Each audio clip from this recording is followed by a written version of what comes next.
शादी के बाद से मेरे पति जब भी ऑफिस से आते तो मेरे लिए हर रोज़ रसमलाई लेकर आते और मैं वह रसमलाई खाकर बहुत गहरी नींद में सो जाती। लेकिन जब मैं सुबह उठती तो मेरे पूरे शरीर में बहुत दर्द हो रहा होता। एक दिन यह राज जानने के लिए मैंने रसमलाई नहीं खाई तो उस रात मैंने अपने पति को एक दूसरी औरत के साथ, मेरा नाम शालिनी है। मैं 22 साल की एक बहुत खूबसूरत लड़की हूँ। मैं जब कॉलेज में पढ़ रही थी तभी मुझे अनुराग से प्यार हो गया था। अनुराग इस दुनिया में अकेला था। उसके माता पिता का देहांत कुछ सालों पहले ही हो चुका था और उसका कोई भाई बहन भी नहीं था। मेरा कॉलेज जब ख़त्म हुआ तो मेरे घर वाले मेरी शादी के लिए कई लड़के देखने लगे, जिससे मैं बहुत परेशान हो गई। मैंने अनुराग को जब यह बात बताई तो वह भी बहुत परेशान हो गया। उसने कहा कि अब वक्त आ गया है कि मैं तुम्हारे घर पर आकर तुम्हारा हाथ तुम्हारे पापा से मांग लूं। मैंने कहा ठीक है, मैं आज ही पापा से जाकर इस बारे में बात करती हूँ। जब शाम को पापा घर आए तो मैंने उन्हें अपने और अनुराग के बारे में सब कुछ बता दिया। लेकिन मेरी बात सुनकर पापा बहुत गुस्सा होने लगे, क्योंकि पापा को लव मैरिज पसंद नहीं थी। उन्होंने कहा कि मैं इस रिश्ते को बिल्कुल भी नहीं अपना सकता।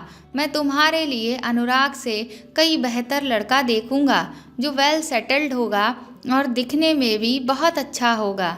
मैंने पापा से कहा कि मैं अनुराग से बहुत प्यार करती हूँ और अनुराग के सिवाय मैं किसी भी लड़के को अपना पति नहीं मान सकती। पापा ने कहा कि तुम अभी नादान हो शालिनी, लव मैरिज के बहुत बुरे परिणाम होते हैं। तुम अभी जिसे प्यार समझ रही हो वह धोखा भी हो सकता है। कहीं ऐसा ना हो कि तुम अगर यह शादी करो तो बाद में बहुत पछतावा हो। लव मैरिज वाले लड़कों का कोई भी भरोसा नहीं होता है। आज वह तुमसे प्यार कर रहे हैं तो कल किसी और को पसंद करने लगेंगे। मैंने कहा पापा, मेरा अनुराग ऐसा बिल्कुल भी नहीं है। वह सिर्फ और सिर्फ मुझसे ही प्यार करता है और मुझे ही अपनी पत्नी बनाएगा। लेकिन पापा मेरी बात मानने को तैयार ही नहीं थे। मैंने फ़ोन करके अनुराग को सब कुछ बता दिया कि पापा हमारी शादी करने के लिए तैयार नहीं हैं। अगले दिन अनुराग मेरे घर आ गया और उसने सामने से आकर मेरा हाथ पापा से मांग लिया। पापा ने पहले तो इनकार कर दिया, लेकिन जब अनुराग अपनी ज़िद पर अड़ गया और कहा कि वह मुझे बहुत खुश रखेगा तो पापा बोले ठीक है, लेकिन मेरी एक शर्त है। मैं शालिनी की शादी तुमसे तभी करूँगा जब तुम कोई अच्छी नौकरी करने लगोगे। अनुराग ने पापा की यह शर्त मंजूर कर ली। मैं अब बहुत खुश थी, क्योंकि कम से कम अब अनुराग की नौकरी लगने के बाद मैं अनुराग से शादी कर सकती थी।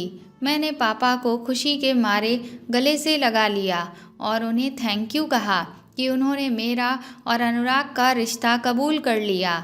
लेकिन पापा मुझसे बोले, मैंने तुम्हारा यह रिश्ता सिर्फ़ और सिर्फ तुम्हारी खुशी और ज़िद के लिए अपनाया है, लेकिन मैं अभी भी इस रिश्ते के लिए दिल से तैयार नहीं हूँ। तुम्हारी खातिर मैं तुम्हारी लव मैरिज कर रहा हूँ। लेकिन शालिनी, मेरी यह बात हमेशा याद रखना बेटा कि लव मैरिज भरोसेमंद नहीं होती है। आने वाले समय में अगर तुम्हारे रिश्ते में कोई भी ऊंच नीच हुई तो उसकी जिम्मेदार सिर्फ और सिर्फ तुम होगी और कोई भी नहीं। मैंने पापा से कहा, आप उसकी फ़िक्र बिल्कुल भी मत कीजिए, अपनी बेटी पर भरोसा कीजिए। ऐसा कुछ भी नहीं होगा जैसा आप सोच रहे हैं। मुझे अनुराग पर पूरा भरोसा है। मुझसे शादी करने के लिए अनुराग ने नौकरी ढूंढने के प्रयास और तेज कर दिए और उसकी मेहनत बहुत जल्द रंग लाई और उसे दूसरे शहर में बहुत अच्छी कंपनी में नौकरी मिल गई।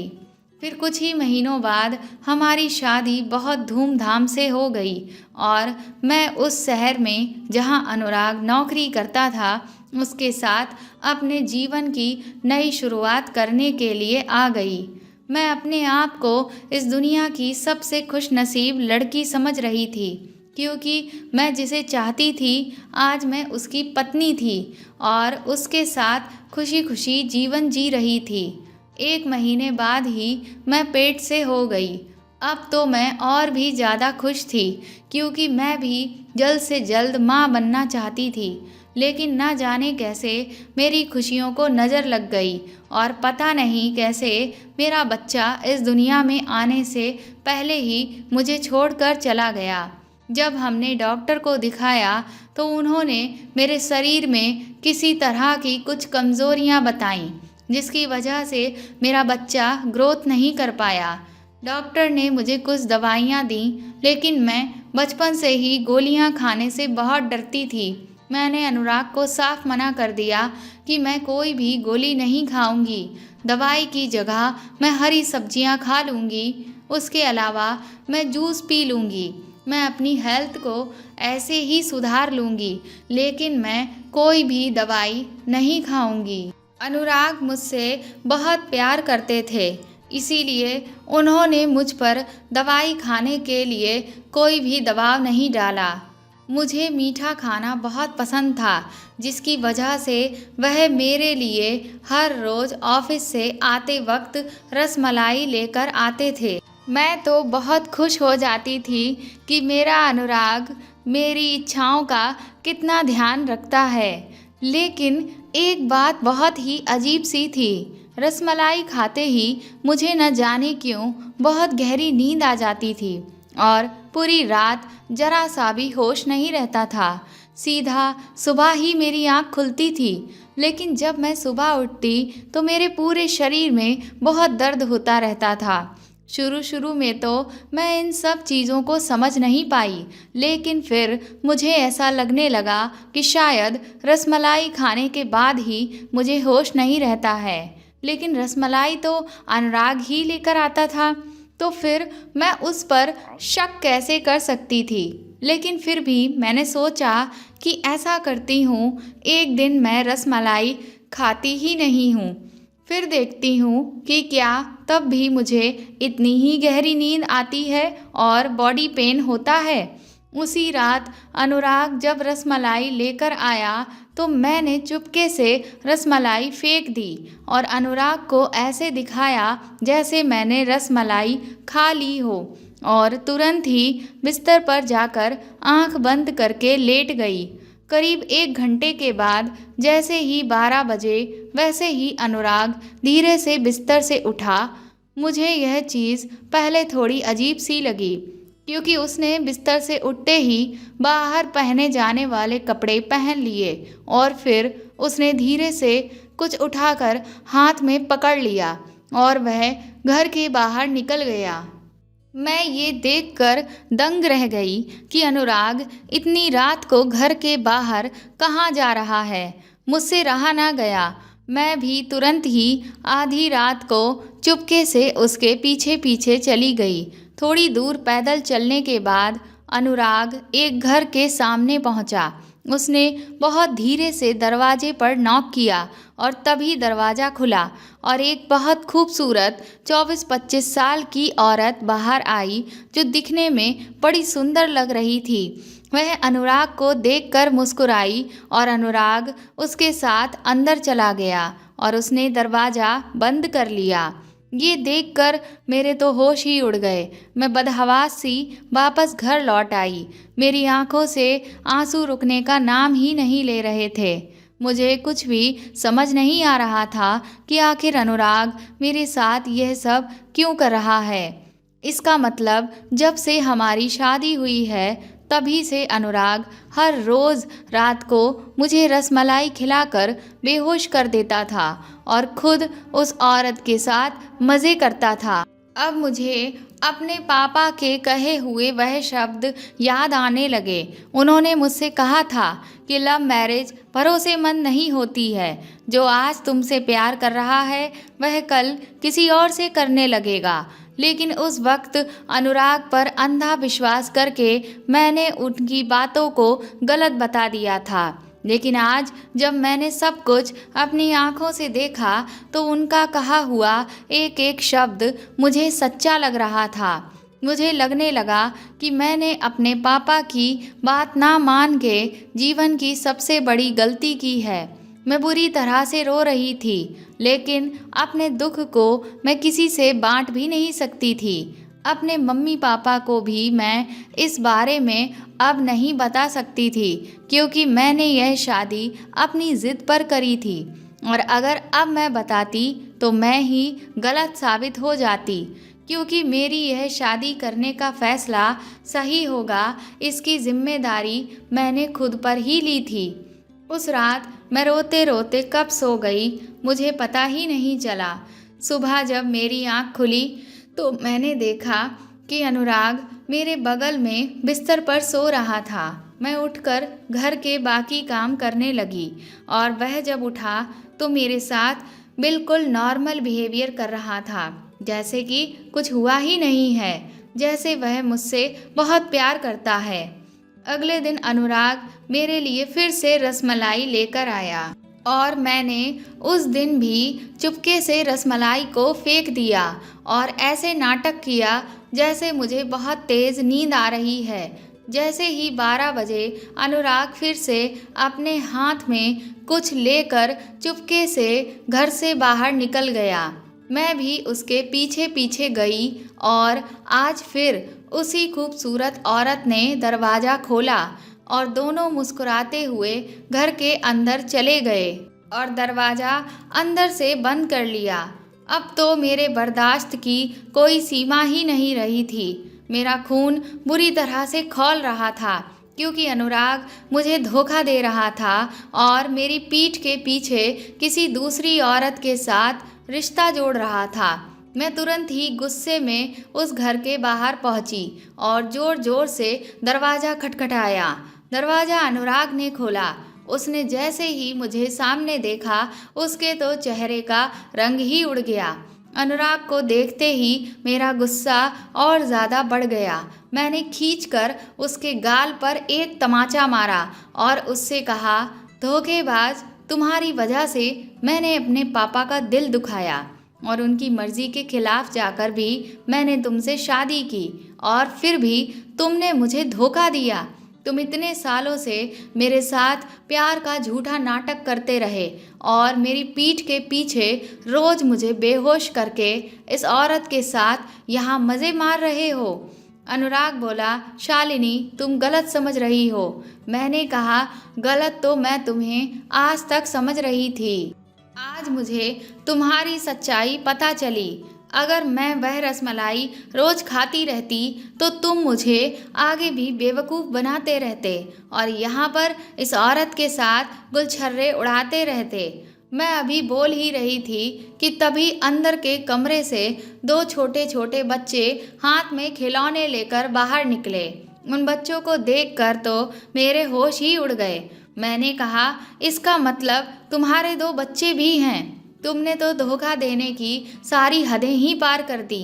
इसीलिए जब मेरा बच्चा गिर गया उसके बाद भी तुमने मुझसे दवा खाने की कोई ज़िद नहीं की, क्योंकि तुम्हारे तो 2 बच्चे पहले से ही हैं, तो तुम्हें बच्चे की क्या ज़रूरत। तभी वह औरत मेरे ऊपर ज़ोर से चिल्लाई, बोली, बस करिए आप, अब बहुत हो चुका। मैं इस देवता जैसे इंसान पर इस तरह के घिनौने इल्ज़ाम लगते हुए नहीं देख सकती। उसके बाद उस औरत ने मुझे जो कुछ बताया मैं तो दंग ही रह गई। वह बोली, मेरे पति अनुराग के ऑफिस में काम करते थे और अनुराग के बहुत ही अच्छे दोस्त थे, लेकिन पिछले महीने मेरे पति का एक्सीडेंट हो गया जिसमें उनका देहांत हो गया। मेरे ससुराल वालों ने मुझे घर से निकाल दिया और मेरे मायके वालों ने भी मेरा साथ नहीं दिया। मैं अपने इन तो छोटे छोटे बच्चों को लेकर दर दर की ठोकरें खाने लगी थी। जब मेरी किसी ने भी मदद नहीं की तो अनुराग भैया ने मेरी मदद की। उन्होंने न सिर्फ मेरे सर पर छत दी बल्कि खाने को रोटी और तन ढकने के लिए कपड़े भी दिए। लेकिन क्योंकि ये दुनिया ऐसी है कि एक औरत और आदमी के रिश्ते को हमेशा गलत नज़र से ही देखती है, इसीलिए वह दिन के उजाले में आकर हमारी कभी भी मदद नहीं करते हैं। उन्हें इस रात के अंधेरे में ही हमारी मदद करने के लिए यहाँ आना पड़ता है। ये उनकी मजबूरी है। और देखिए, आज जब आपने भी उन्हें मेरे साथ देखा तो कितना गलत समझ लिया। अनुराग तो मेरे सगे भाई से भी बढ़कर है। उस औरत की बातें सुनकर मेरी आंखों में आंसू आ गए। मैं जिस इंसान को इतना गलत समझ रही थी वह तो बहुत ही नेक निकला। मैंने अनुराग के आगे हाथ जोड़कर उससे माफ़ी मांगी, लेकिन अनुराग ने मुझे गले से लगा लिया। वह बोला, कोई बात नहीं शालिनी, मैं समझ सकता हूँ। तुम्हारी जगह अगर मैं होता तो मैं भी तुम्हें गलत समझता, क्योंकि हमारे सोचने का तरीका ऐसा ही होता है। उसके बाद हम दोनों घर लौट आए, लेकिन फिर मैंने अनुराग से कहा कि आप जब भी मुझे रसमलाई खाने को देते थे उसके बाद मैं इतनी गहरी नींद में कैसे सो जाती थी। तो वह बोले कि मैं जल्द से जल्द अपने बच्चे को गोद में खिलाना चाहता था, लेकिन जब तक तुम पूरी तरह से हेल्दी नहीं होती तब तक हमें बच्चा नहीं हो सकता था, और दवा खाने के लिए तो तुम तैयार ही नहीं थी। इसीलिए मैंने यह आइडिया निकाला कि मैं तुम्हें जो भी दवाई है वह रसमलाई में मिलाकर खिलाता रहूँगा, जिससे तुम दवा भी खा लोगी और तुम्हें पता भी नहीं चलेगा। वह दवाइयाँ काफ़ी हैवी डोज की हैं और गर्म हैं, जिसकी वजह से तुम्हें इतनी गहरी नींद आ जाती थी और इसीलिए तुम्हें थोड़ा बॉडी पेन भी रहता था। अब तो मुझे खुद पर और भी ज़्यादा शर्मिंदगी हो रही थी कि मैंने अनुराग के बारे में न जाने क्या क्या सोचा और कितना भला बुरा कहा, यहाँ तक कि उस पर हाथ भी उठा दिया। लेकिन वह मुझसे कितना प्यार करता है, मेरे लिए वह कैसी कैसी चीज़ें कर रहा था। अनुराग तो न सिर्फ मुझसे प्यार करता है बल्कि वह एक अच्छा इंसान है जो किसी दूसरे इंसान की मदद करने के लिए भी हर हाल में तैयार रहता है। मैंने अनुराग से कहा कि मैं तुम्हें बहुत जल्दी एक संतान का सुख दूंगी और अब मैं दवा खाने के लिए तैयार हूँ। मेरी बात सुनकर अनुराग ने मुझे गले से लगा लिया। मैं बहुत किस्मत वाली थी कि मुझे अनुराग जैसा पति मिला। कुछ हफ्तों के बाद मैंने उस औरत को एक बहुत अच्छी जगह पर नौकरी दिलवा दी ताकि उसे अपना घर चलाने के लिए किसी के आगे हाथ फैलाने की ज़रूरत ना पड़े। शक जैसी बीमारी का कोई भी इलाज नहीं है, इसीलिए बिना पूरी बात जाने हमें कभी भी कोई फैसला नहीं करना चाहिए। दोस्तों, अगर आपको ये कहानी पसंद आई हो तो प्लीज़ मेरे चैनल को सपोर्ट करें और इस कहानी को ज़्यादा से ज़्यादा शेयर और लाइक करें। और अगर आप मेरे चैनल पर नए हैं तो सब्सक्राइब करके बेल आइकन को ज़रूर दबा दें ताकि आगे भी मैं आपको अच्छी कहानियाँ सुनाती रहूँ। Thank you.